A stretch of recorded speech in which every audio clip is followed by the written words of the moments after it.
Баршаңызға қайырлы күн. Тез дайын болатын печенье дайындаймыз. Ол үшін жұмыртқа мен қантты араластырып аламыз. Үстінен айран, сұйық май қосамыз. Ұн, разрыхлитель қосып, жұмсақ қамыр илейміз.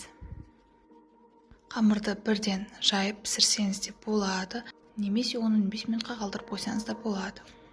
Қамырымызды ұн сеуіп жайып аламыз. Қалыңдығы 1 сантиметрдей болу қажет.